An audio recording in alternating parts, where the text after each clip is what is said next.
This morning, my guest is Elizabeth Shepley, who has served over 40 years as a choral conductor, music teacher, and artistic director in schools, community programs, and churches, including locally the Northfield Youth Choirs and Bethel Lutheran Church.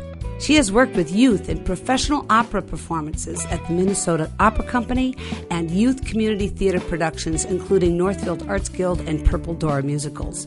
Currently Newsies Jr, which has performances the next 2 weekends. Get your tickets. She has enjoyed leading conferences and conducting choirs across the United States, Canada, and Europe.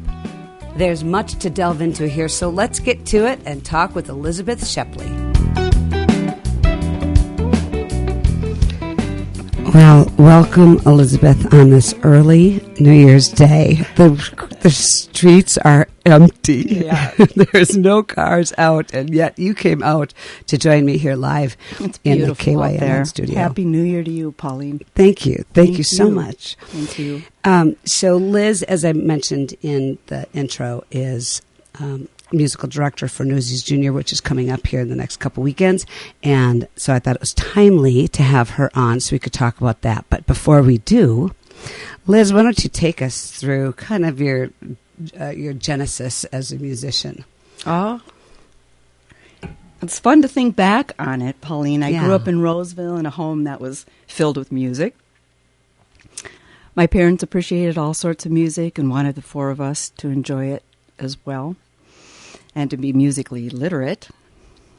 My three older brothers took piano lessons downtown Minneapolis at McPhail.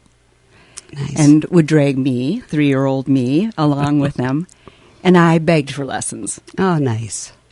And so their teacher, Mrs. Lund, said she'd take me on as an experiment. And that's when I started my professional music training. As a young girl. You're saying at 3. You started at 3. Wow.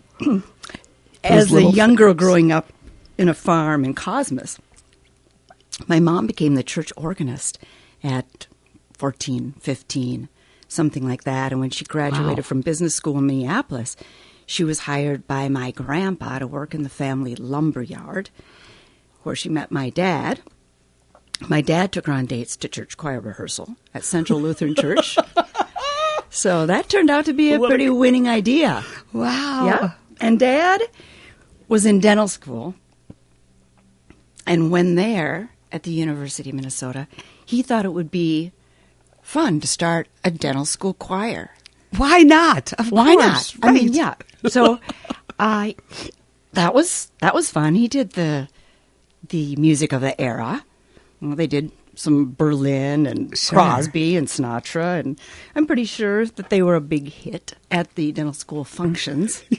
Yes. But it was fun. And then at home, he played the guitar, and we'd sit around, my 3 older brothers and I, and improvise to the stuff that he loved. He loved Johnny Cash and Roger Miller, and so it would be Green, Green Grass of Home and House of the Rising Sun, 500 Miles, stuff like that. Wow. And I loved doing that. I bet. With my dad. My choral career began as a 5-year-old member of the cherub choir at Central Lutheran Church. I love the name. Mm-hmm. Yep. We had the white surplices with the giant red bows. We looked like we were gift wrapped. It was so much fun.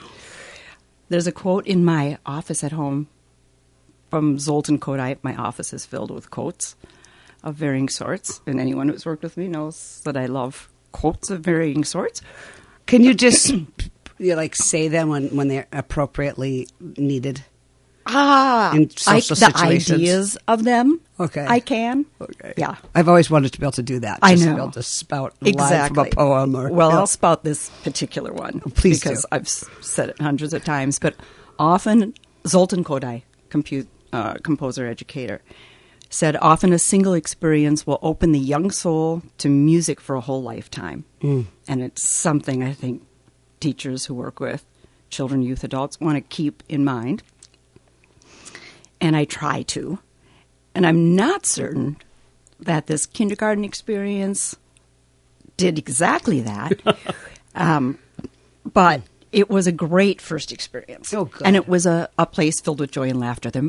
in my 5-year-old recollection of it, there were hundreds of us there, of course. And he, Mr. Sherwin, had such a great attitude and brought so much fun to that rehearsal. He would tell us to get all the pots and pans out of our kitchens and beat on them to wake our parents up. So we'd be to the church service on time.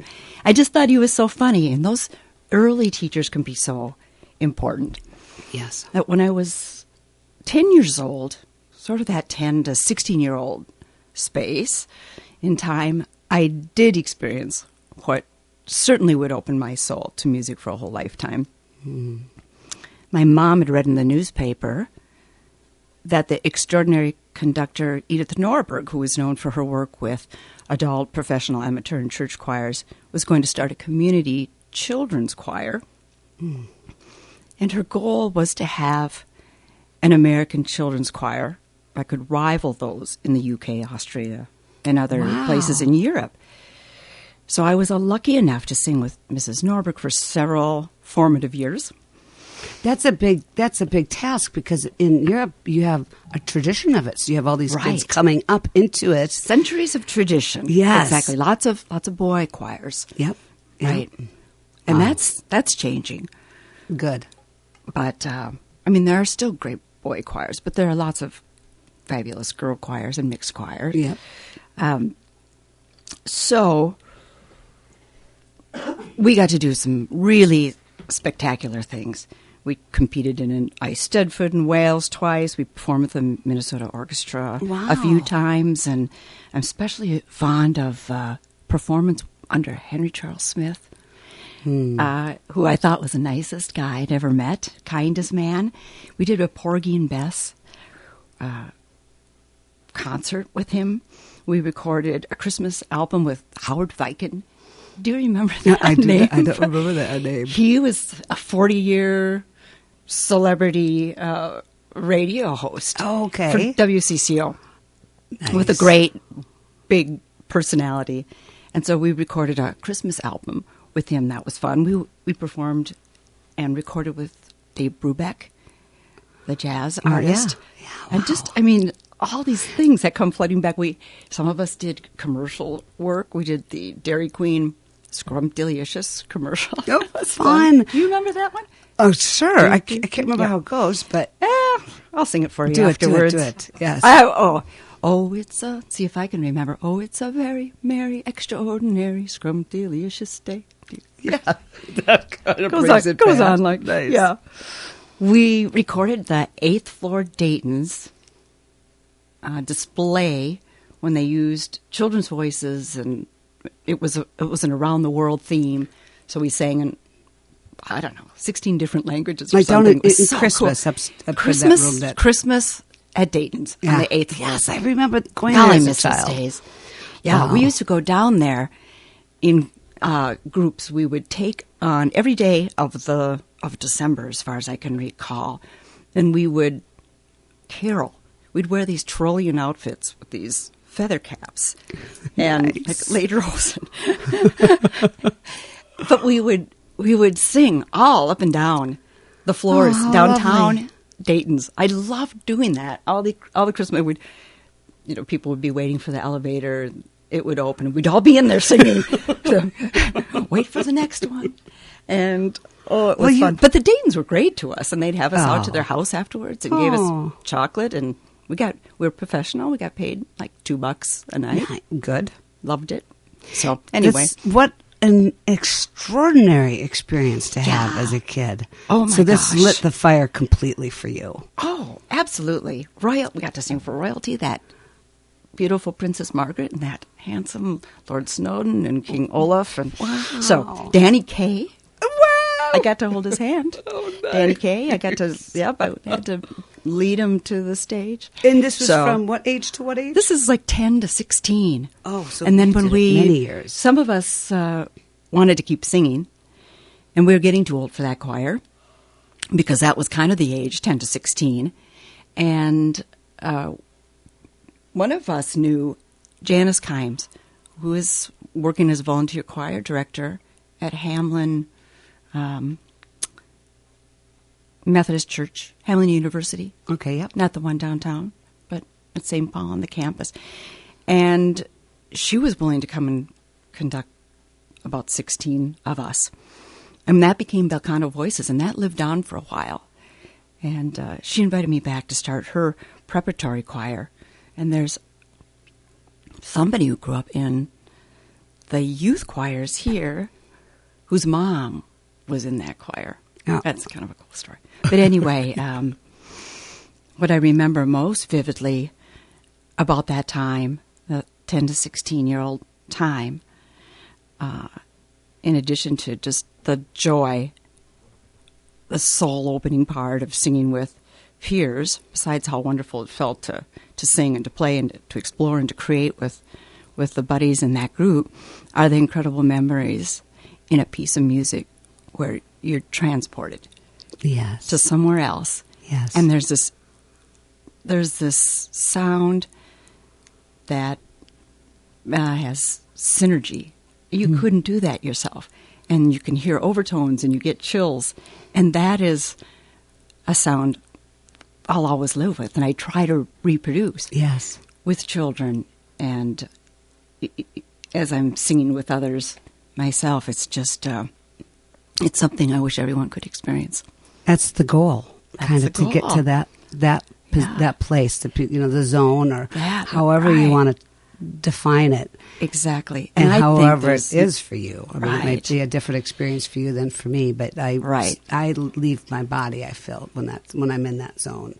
Yes. And can almost absolutely observe what's going on. I can see it on the faces of children when that happens to them. Lovely. And they're engaged and they light up and they have a smile about them. And I can say you felt that, didn't you? Oh my gosh. Yeah. That's impactful. Well, Liz, I want to keep talking about all the details, but we kind of have to jump ahead here to your professional life and how you decided to become a conductor and director and do all the things that you do. Yeah. Well, I studied voice in high school, and I took my instructor's advice to study with her instructor and went to Concordia Moorhead. And I had a great time in college. Good. Good. Good. What's behind that laugh? If we had more time, I'd ask. I sang in, was a section leader of the choir, performed in a daily church band. Fun. Participated in musical theater there. I love that. An opera workshop. And I played on the golf team. But that is also where I stepped into a classroom for the first time. Mm-hmm. I did a student teaching experience. And that experience was wonderful. Oh, good. And it was on that first day when I observed these teachers, and then I had my opportunity that I realized, I really dig this. This is where I like it. These are my people. Yes. This is my place. Nice. This is where I want to be. I ought to have that so I so graduated with a degree in, at that time, this was the last year I think they offered it, but it was a K-12 band choir orchestra. Oh, okay. Education degree.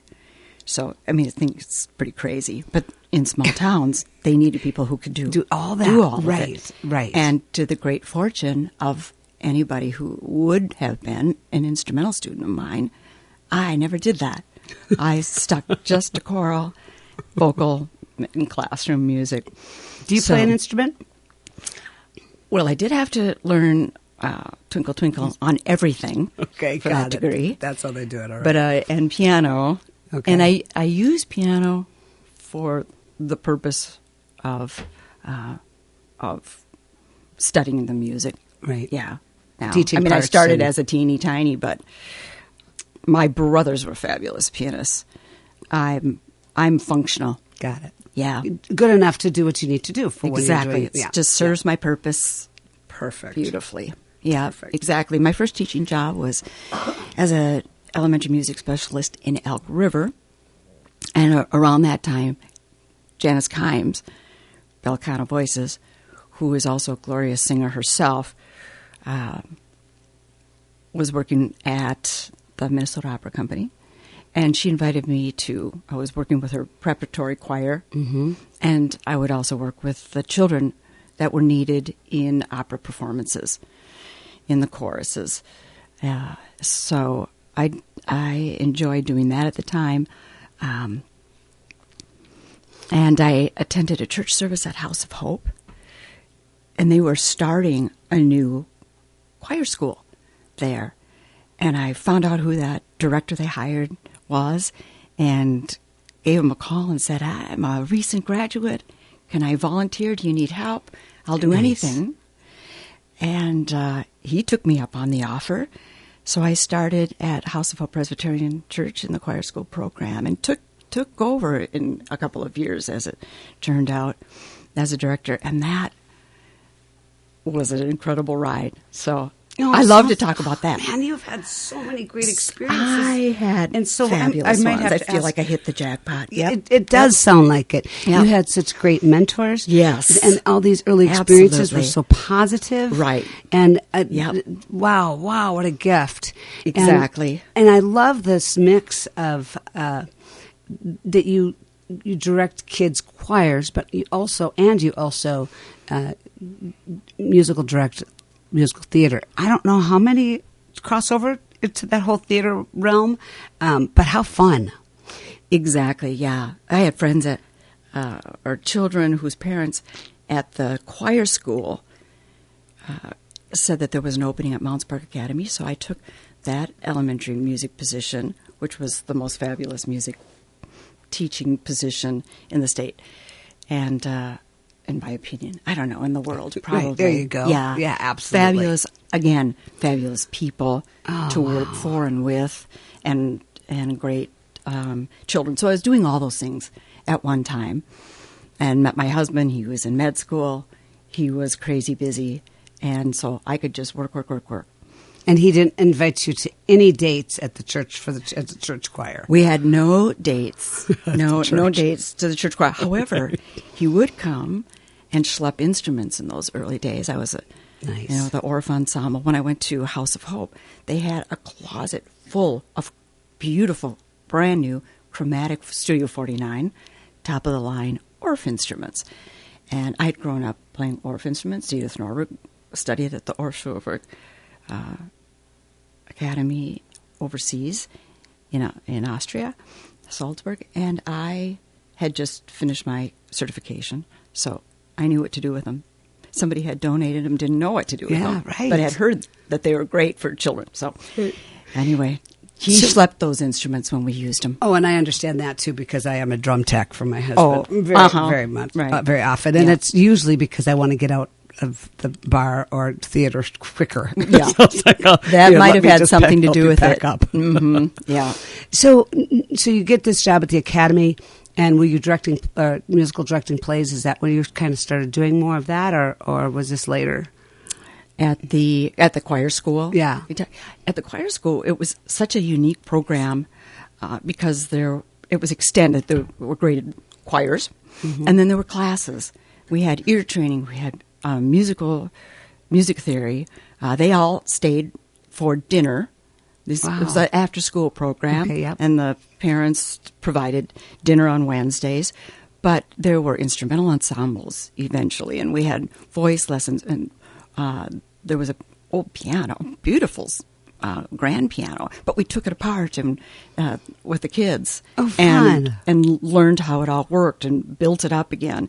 Things like that, handbells, folk dancing, and we did musical theater there. I didn't, but this fabulous group of adults and professionals and volunteers. One of my favorite things was a guest artist series. And a friend of mine from Minnesota Opera, the operating director at the time, Ed Korn, would bring in fantastic soloists who were either in a production or they came in from the Met. The Met was traveling, and he was there before he came to Minnesota. And so we had all these fabulous people and composers, Libby Larson and Steve Paulus. And amazing. They would talk to the children. I remember Libby Larson saying that she always thought she had a song in her head. She thought everyone did. I always had a melody. I didn't know that was unusual. And the kids are saying, well, me too. Me too, right? I'm thinking of tunes all the time. So that was a unique program, and they got to do a number of really cool things. concerts and things. We hosted a choir from Ukraine and the Tapiola Children's Choir. We sang with them from Finland and a choir from Israel. In festivals, we toured. So they were over in Scandinavia and sang with Doreen Rao, who's a phenomenal. Wow. Anyway, on and on. No Fabulous kidding, experiences. on and on. I loved Amazing. it. Not unlike the experiences that we've had here in Northfield. Right. Yeah. There's so many great experiences for kids because Right. who lives in this community. That program just celebrated 40, by the way, this last week, and 40 years, and it's under the brilliant direction of a former student who grew up in the program. Aha. Yep. Nice. Are you going to give that name? Sophia Ardelin. Nice. She's brilliantly talented she sings and plays a violin and is a great conductor. Run across so many of these brilliantly talented people. It's amazing. And I've been surrounded by them. I think that the composer for this, writer of this song, "O Colored Earth," is brilliant because I love this. So let's dig into. We'll talk a little bit more about your conducting after this, but let's set up this first song, "O Colored Earth." And so why don't you tell me a little bit about who is singing this, where it was recorded, just kind of set it up for us. "O Colored Earth" was written by Steve Heitzig. We had just finished singing a Czech piece when he was a composer in residence at St. Thomas. He asked us to do a part of a song cycle. I never saw another butterfly. So we met him. He was a new friend, and he walked into rehearsal one night with this piece and said, "What do you think?" And we listened to it and loved it, and he dedicated it to us. "O Colored Earth" he describes as a simple song for peace and justice.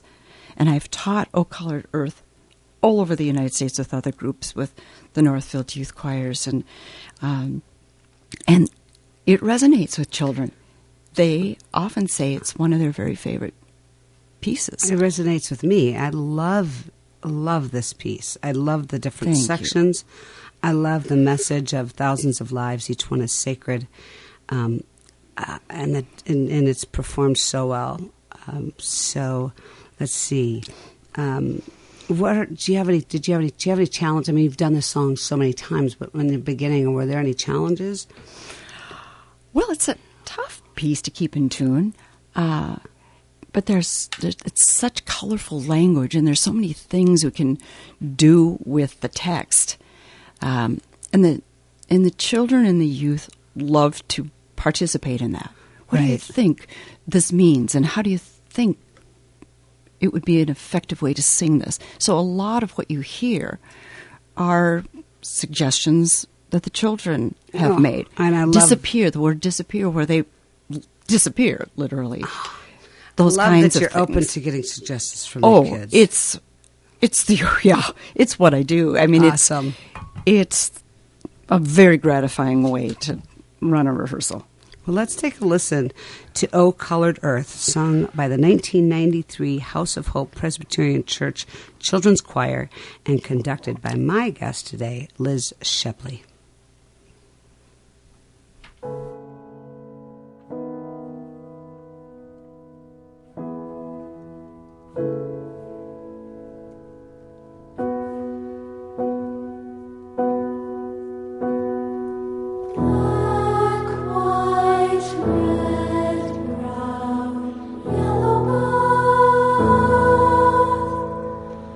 Blue and green.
This is Pauline Jennings, and you're listening to Musician Talk.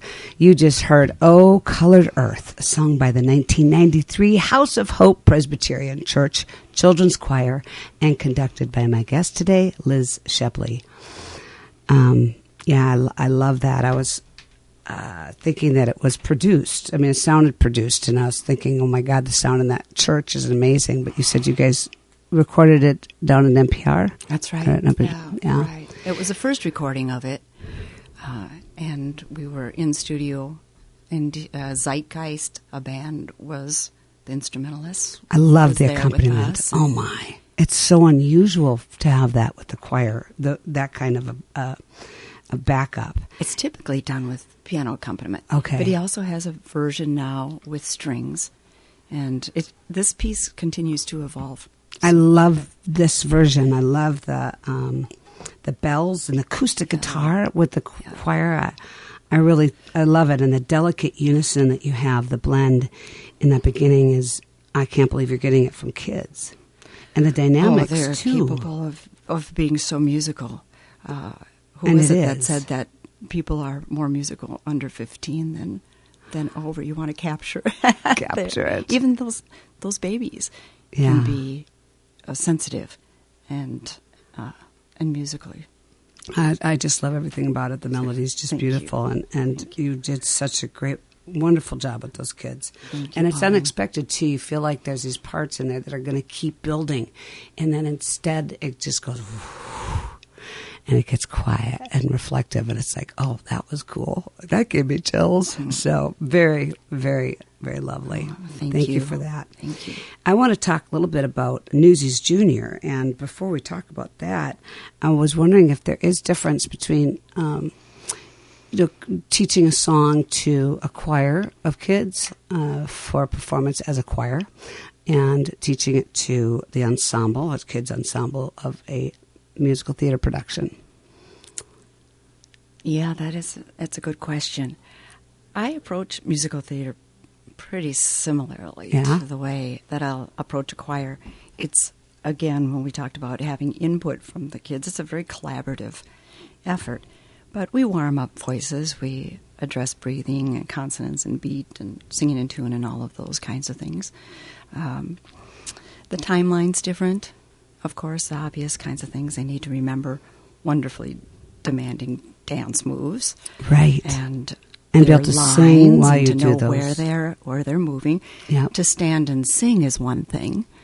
And then to incorporate all of the other elements is something different. To learn even with an intimate kind of a setting, as we have in our theater, to project and to accentuate consonants so that grandpa in the back row can hear and understand, and we don't drop lines and all of those kinds of things.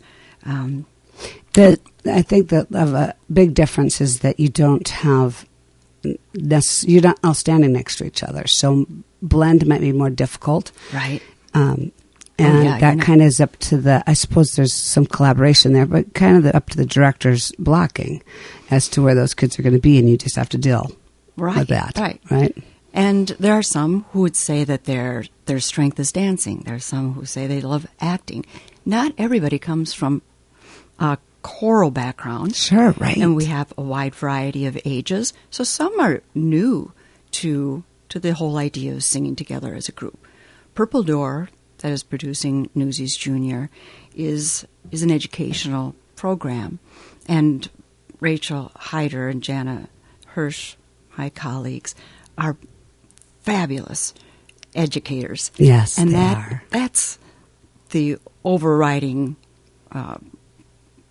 portion of what we're trying to focus do here. Right.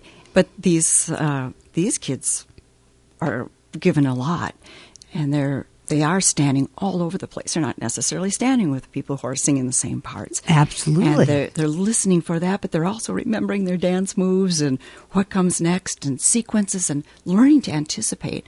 That is maybe... I mean, all musicians need to learn that. We need to be thinking about the measures ahead while we're singing. So you have to anticipate and be completely present in the moment. It's a weird kind of combination of things you have to, and I think musically, yes, but even more so when you're on the stage acting with The synapses are connecting, flying. And what a cast! I know Kyra and Isaac, the leads for this, and I mean the talent. They're talented, and they're beautiful inside and out. Oh, they are kids. They youth. are, and all these children. Too, so yes. I mean, this group is engaged. They're energetic. They're grateful to be there. Yes, they're appreciative. They'll say thank you. On their way out the door. They're generous to each other too. Choir people are like that too. They're just so generous. They're so kind. I often get notes after a tour. We met your choir at the Wendy's, and they let us through in the line, and they were holding the doors, and they were just so kind, and they were, these kinds of things. They have a graciousness about it. I think a music community can help with that. I don't think that there's anything that's more powerful in developing a personality that is generous of heart than being a part of the arts. I think it's just particularly the collaborative or the group arts. I mean, certainly there's benefits to all of it, but the kind of trust that you have to build as children, or as adults too, but if you're doing it as kids, to learn that kind of trust that you have when you're so vulnerable in singing and dancing and acting. I agree. It just, I think it's just good for anybody to be involved with it, actually. I would love to go to prisons and put on plays, because I think it teaches you empathy. I mean, it's just on and on and on. So that's my soapbox. Right. Completely. Yeah. So it's our quote section. Now I'm going on and on here. So let's talk about the quote. So the quote I picked out today is a Plato quote. And he said, "I would teach children music, physics, and philosophy, but most importantly, music, for the patterns in music and all the arts are the keys to learning." So we were just kind of talking about the importance of music, right? Right. And I didn't mean to. That was a great segue. Hi, honey. My child just walked by. That was a nice wave. That was. I shouldn't press her nose to the window. Right, though. Some of my friends walking the dog. Yeah, so your thoughts about that? I mean, it's. What do you think?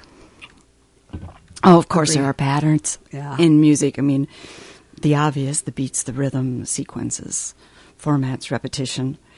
You think of neuroscience, and it's exciting to think about what is known, and there's an ever-growing body of research that supports the benefits of music making. For children and for youth and adults, we know that it challenges the brains to do so many things simultaneously: to read, to follow the written notes, and text, to interpret, to perform musical phrases, and consider dynamics, and on and on. And I think it has so much to do with learning to read. Sure. And there's more and more evidence about that. You need to have a sense of beat, and how do these words flow. I have a good friend who was one of our fabulous colleagues at Northfield Youth Choirs, Ann Kay, who's doing quite a bit of research and trying to close the reading gap in inner city Minneapolis by using music and using patterns. Love and that. she said it's really remarkable how helpful that is. You fire a different part of your brain when you engage the music part of it. So if you sing a line or say a line, your brain is firing differently. Right. Or and more, like learning maybe say. And like learning beat. We're not as active. We're not jumping rope and doing all the kinds of playground folk dance games and things. Sure. That's sort of disappearing Right. to some extent. And that's where we learn a lot of how the body moves to beat and rhythm. And so we need to find that again and have lots and lots of experiences with beat, with rhythm, at every age, in choir, in your music classes, Absolutely. in creative, fun, game playing, pitch matching. Oh, sure. And Right. learning to sing in tune. I think it's so sad to run into adults who said, oh, no, I was told to take an instrument. I Yeah, have a really rotten voice. I hear it all the time. And that, that's not true. Right. Everybody can learn to sing if they're physiologically capable. And those patterns kind of translate into any other subject. Really, there's patterns, and so that can you translate the knowledge that you gain through music can be translated to all sorts of different disciplines. And I say also that you learn more than patterns from music. I mean, we were talking about some of the social things that are really, really almost more important to a good life, right? Absolutely. Yeah. That's it. Empathy and kindnesses. And we think about the poetry that we select for children to learn. They're going to have these texts in their brains forever. Right. And we need to consider that, I think, when selecting music, that we're imprinting text that they'll draw on when they need to, all throughout life. You go back to the first song we played. What a great line to have in your head your whole life, thousands of lives, each one is sacred. I mean, boy, that would solve a lot of our problems in this world if we all thought that, had that on our brains. Right. And so let's just segue right into the next song called Joy. And so why don't you just set this up just like you did with the other one, why you chose it and what choir is you're conducting for this, and whatever you want Sure. would like to tell us about it. Joy is written by composer Jocelyn Hagan. She was a student at St. Olaf. She actually worked with the Northfield Youth Choirs, with our high school at the time group. And she set this exciting Sarah Teasdale poem to music. It's performed by a girls group, Anima, and it was recorded for our 25th anniversary, and it's at the spring concert in Bow Chapel. Mary Carpenter Davis is on piano, Sonia Warmacher, a local violinist, and she was also a student at St. Olaf at the time, is playing on the violin. So this music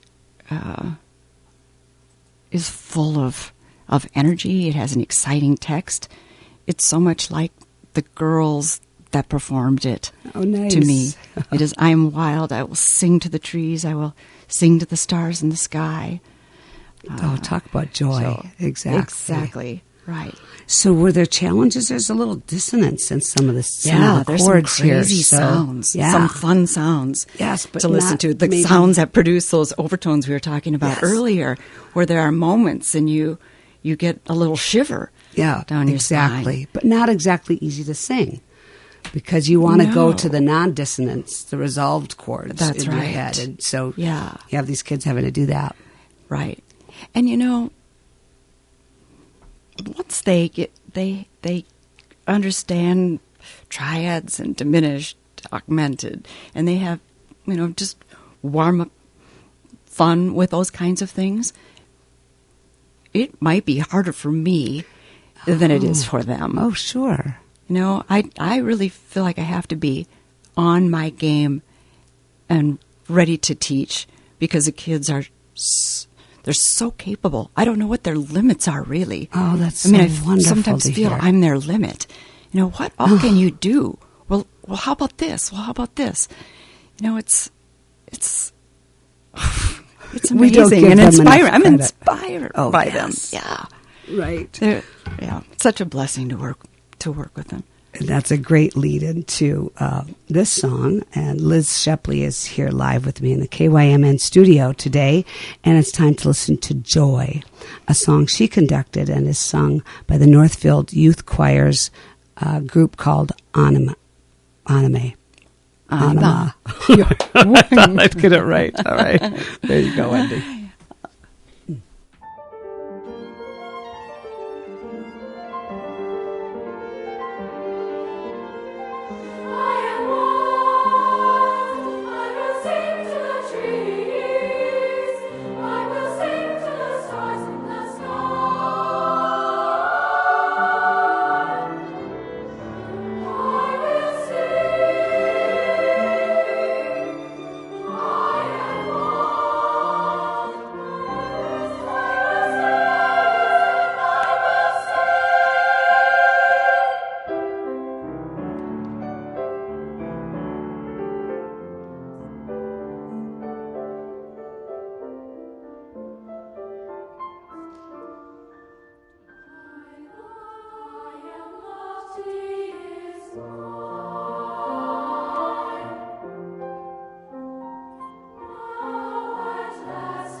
This is Musician Talk, and I'm your host, Pauline Jennings. My guest today is conductor, educator, artistic director Liz Shepley. You just heard Jocelyn Hagen piece she conducted called Joy, and it was sung by the Northfield Youth Choir's group Anima in 2012. Just beautiful that the dissonance, like we talked about, it creates so much emotion and tension, so that then you have those joyful releases, and with all the dynamics, it's very joyful. And then you have again with the violin, the melancholy, and then out of that the joy and the release. And I love that the tension and release. I mean, I guess that's what makes music so exciting. Yeah. Awesome. Really, really great. Thank you. We are getting to the end here, Liz, and I want to hear about your best gig, worst gig. Well, any chance to sing while traveling is really a fantastic thing, and I've done that with both choir school and Northfield Youth Choirs, singing throughout Norway at, you make lasting friendships. Yes. Those are fabulous gigs. I love the way that traveling brings a group together. It's transformative. in so many different ways. Worst gig? Well, let's hear it. I've worked with, I don't know, thousands of kids and itty bitties all the way up. But I do, I can't say I have a real rotten gig. I never have, but I remember a time when there was a chorister sitting next to me in church, and there was a typo, as there often are in a church bulletin, and it said, "Draw nigh to us, oh dog." And she pointed it out, and I got the giggles. Oh, no. I could not stop. As a little girl, I'd get the giggles. Did you ever? Oh, yeah. And it was time for us to sing.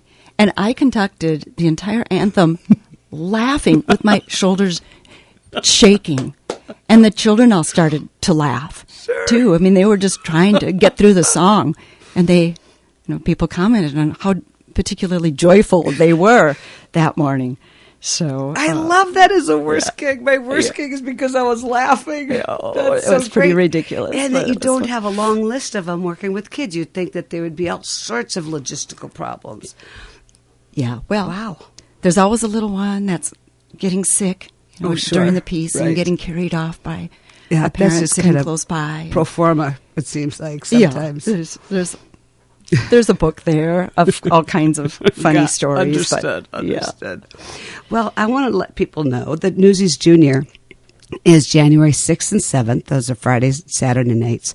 The 12th, 13th, the 6th and 7th, and then Thursday night, the 12th, and Friday and Saturday. Again, I'm not saying this very well. Let's start that over. Newsies Jr., January 6th and 7th. That's a Friday and Saturday. January 12th, 13th, 14th, Thursday, Friday, Saturday. And that's at 7, not 7:30. And also the Sundays, the 8th and the 15th at 2 o'clock. Tickets are available at northfieldartsguild.org. And I cannot, encourage people enough to go get your tickets, because this group of kids is unbelievably talented, with a wonderful director and musical director. Rachel is the director, Rachel Hyder, and Liz is the musical director. And you mentioned another name. And Jana Hirsch is a choreographer. Oh, of course. Yeah. Hello.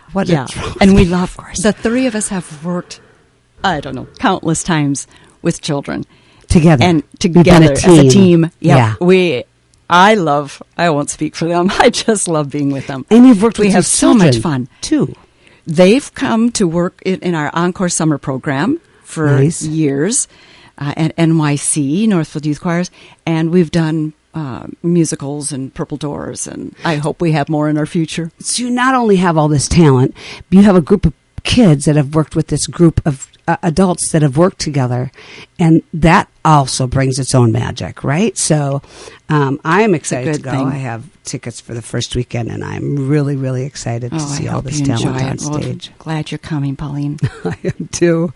Well, Liz, thank you so much for joining me. You're welcome. Thank very you. Early on a New Year's Day. Kind of not very nice of me to invite somebody. You were up late. It's a fabulous way to begin the new year. Good, and now you can go home and take a nap. Yeah, it's been really fun to look back and remember these things and those people that so significantly influenced my life. I'm so grateful. Oh, well, I'm so glad that you found joy in that, because it is fun to look back, and you don't often get a chance to just take a rest. So I encourage all of you out there, take a step back, look at your own story, look at your own musical journey. If it's not musical, business, however, whatever it is. Yeah. Think back to your own journey and how that all started. Right. But thanks for all the wonderful things you do and the wonderful things that you have said today, Liz. Thank really you. Appreciate that. Here we go.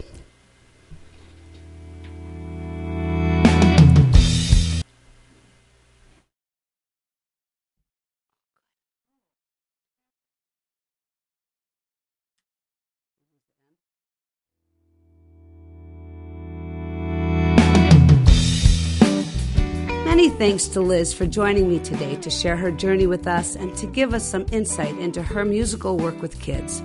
Thanks also to Wendy Nordquist, and so many thanks to you, the listeners of Musician Talk on the One, KYMN. Have a joyous New Year's Day.